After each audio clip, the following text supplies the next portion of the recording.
नमस्कार दोस्तों। Power of meditation. Meditation में क्या पावर है?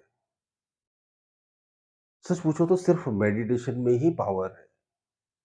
मेडिटेशन हमें रियलाइजेशन की तरफ ले जाता है, रियलाइज कराता है कि what we are, who we are exactly. वास्तव में हम कौन है। हमारी सब प्रॉब्लम सिर्फ इसलिए है क्योंकि हमें ये नहीं पता कि हम हैं कौन। इस वजह से सारा झंझट है, सारी मुसीबतें हैं। अगर हमें ये मालूम पड़ जाए कि हम एग्जैक्टली हैं कौन, तो कोई प्रॉब्लम है ही नहीं। हम बड़े कन्फ्यूजन में हैं। हम समझते हैं कि हम ये बॉडी, ये माइंड, ये आइडेंटिटी, ये इल्यूज़नरी आइडेंटिटी, ये झूठी पहचान जो दुनिया ने हमें दी, हम अपने आप को वो समझते हैं, जबकि हम ये हैं ही नहीं। मेडिटेशन क्या करता है? क्लैरिटी पैदा करता है कि आप एग्ज़ैक्टली हो कौन।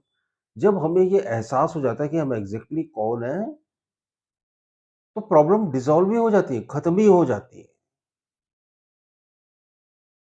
अब हमें ये लगता है कि मेडिटेशन कोई बहुत ऐसी चीज़ है जो हर आदमी नहीं कर सकता या हर आदमी उसमें नहीं जा सकता। क्योंकि हमने इतिहास पढ़ा है और हमने देखा है कि फलाने ऋषि ने 50 साल तपस्या करी, उन ऋषि मुनियों ने 15 साल तपस्या करी, किसी ने इतने साल तपस्या करी, तब सेल्फ रियलाइज़ हो पाए वो लोग। वो समय अलग था। जैसे जब कैमरे का आविष्कार नहीं हुआ था, तो किन्हीं राजा की पेंटिंग बनानी तो 1 साल लगता था उन राजा की तस्वीर बनाने में, तब भी तस्वीर हूबहू नहीं बनती थी क्योंकि आर्टिस्ट पेंट करके बना रहा है, कुछ ना कुछ तो गलती कर ही देता था। अब टेक्नोलॉजी आ गई है, टेक्नोलॉजी आ गई है, तो अब क्या हो रहा है? टेक्नोलॉजी आने की वजह से अगर आपको मेरी तस्वीर चाहिए तो आप 1 सेकंड में बटन दबाओ और क्लिक हो जाएगी और हूबहू वैसी ही होगी, जैसी वो है।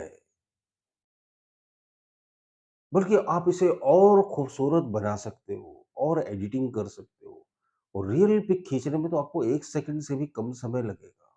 टेक्नोलॉजी आ गई, समय बदल गया, हम अपडेट और अपग्रेड हो गए। तो मेडिटेशन क्या है? वो समझने वाली बात थी। वो इतने साल तपस्या करके समझ में आता था कि मैं कौन हूँ। इतने साल तपस्या करके ये समझ में आता था कि मैं हूँ कौन। तो भी क्या समझ इतनी ज़्यादा विकसित हो गई, आप चाहो तो इंस्टेंटली समझ सकते हो। अब होता क्या है कि समझ में तो आ गया कि भई हम क्या हैं, हम बॉडी और माइंड नहीं है, हम ये झूठी आइडेंटिटी नहीं है, हम औरत और आदमी नहीं है, हम बच्चे, बूढ़े और जवान नहीं है, तो हमें कॉन्शसनेस है, ये समझ में आ गया। अब क्या करना है? उस कॉन्शसनेस में रहने की प्रैक्टिस करनी है। क्या करना है? रहने की प्रैक्टिस करनी है। Be in that consciousness, watch that consciousness. उस कॉन्शियसनेस में रहने का अभ्यास ही आपको सेल्फ रियलाइज्ड करवा देता है और करवा सकता है। जब आप सेल्फ रियलाइज्ड हो जाते हो, ऐसे तो सभी सेल्फ रियलाइज्ड रहते ही हैं, लेकिन ये वो थोड़ी सी देर के लिए रहते हैं और फिर वो डिसबैलेंस हो जाते हैं। लेकिन थोड़ी देर हाथ पर बम्बू को साध सकते हैं। नहीं, जैसे सर्कस में देखो आपने, बम्बू को हाथ पर साधता है और उसके ऊपर कप प्लेट भी रख लेता है। क्या बैलेंस बनाता है वो! Practice makes man perfect. और वो थोड़ी देर के लिए बम्बू साधते हैं, फिर वो इधर-उधर हो जाता है। इसी तरह से हमें उस प्रैक्टिस को मेंटेन करना है। तो आप इसे मेडिटेशन करना बोल सकते हो, जबकि ये करना नहीं है। आप इसी समय बैठे हो, आप आँखें बंद करो या खोलो और आप रियलाइज़ करो कि I am living in this body. मैं इस शरीर में रह रहा हूँ, पर मैं ये शरीर नहीं हूँ।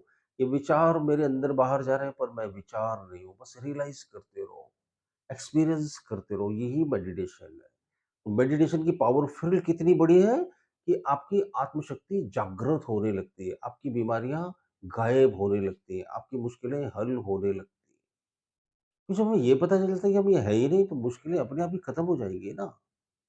फिर आपकी इंटरनल पावर डेवलप होने लगती है, फिर आपको बहुत कुछ क्लियर होने लगता है, जिसे बताने से कोई फायदा नहीं, क्योंकि मैं अगर बताऊं तो वो मेरी उधार की बातें होंगी, आपका एक्सपीरियंस नहीं होगा। तो मैं चाहता हूँ कि आप इसे खुद एक्सपीरियंस करो और ये बहुत ईजी है, इसे समझा जा सकता है। मेरे बहुत सारे वीडियोज़ आपको क्लैरिटी देंगे, अगर आप उन्हें बहुत ध्यान से बार-बार देखेंगे। आप यूट्यूब पर सर्च कर सकते हो मेडिटेशन बाय भूपेश श्रीवास्तव। बहुत सारे वीडियो खुल जाएँगे, अब आप उन्हें देखते रहो बार-बार, बार-बार, तो एक ना एक दिन क्लैरिटी आ ही जाएगी, आ ही जाती है। ये कोई बहुत मुश्किल बात नहीं है। तो देखते रहिए मेरे वीडियो, अच्छे लगते हो तो ज़रूर सब्सक्राइब कर लीजिए मेरे चैनल को। कैसे लगते हैं ज़रूर कमेंट करिएगा। बहुत-बहुत शुक्रिया, बहुत-बहुत धन्यवाद आपका।